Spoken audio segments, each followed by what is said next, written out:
Okay, well, thank you very much for the question. So, 2018, a very, very strong start to the year in the industrial sector, which really follows on the back of a very strong 2017.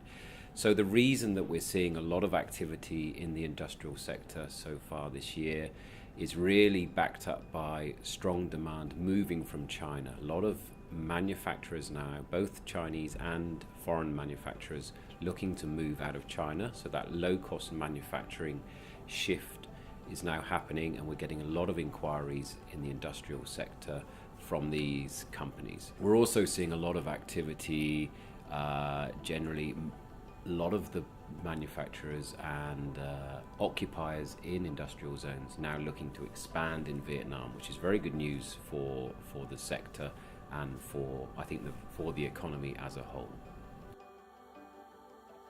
So we're seeing very strong foreign direct investment in Vietnam at the moment. So we saw a record year in 2017, and that looks set to continue into 2018.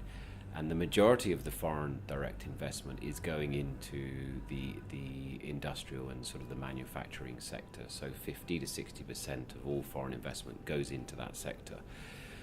The reason being, there's a number of very well-known reasons for why Vietnam is now attracting so much foreign investment. So I think a steady political climate, so that gives investors confidence to invest in the country.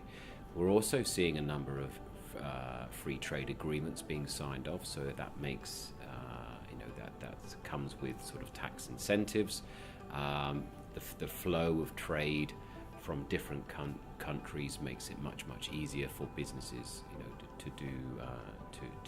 import and export throughout Vietnam.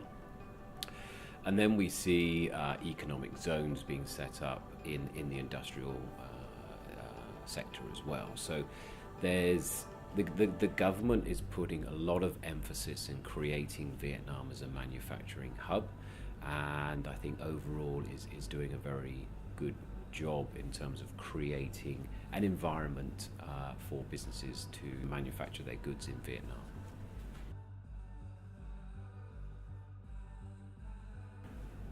Well, I think we all agree that the CPTPP is going to be a positive. It will have a positive impact on the economy and certainly on the industrial sector in Vietnam.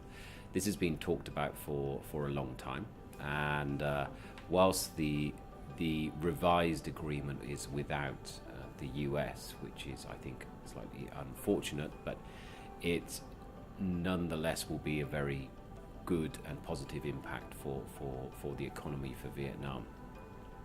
The reasons being is that we will probably see more and more manufacturers move into Vietnam because of that, the trade agreement with the 11 other countries.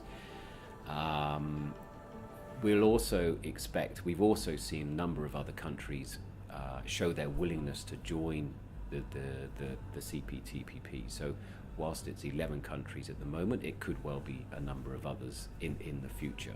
So lots of benefits. I think we're going to see a revamp of the legal system. It's not just all about the agreement. There's lots of other parts of the agreement that Vietnam needs to adhere to and to improve the legal system, improve maybe the working conditions, maybe there's lots of parts that I think we'll see a big improvement in the general economy moving forward. Well, I think we've already begun to see a lot of activity in these areas. I think it's the nature of the market that we're in Vietnam. So even though there's been announcements made, there's already a lot of speculation in terms of land in these areas. So we've started to see land price increases. And ultimately, I think we need to see more and more legislation being brought in to maybe to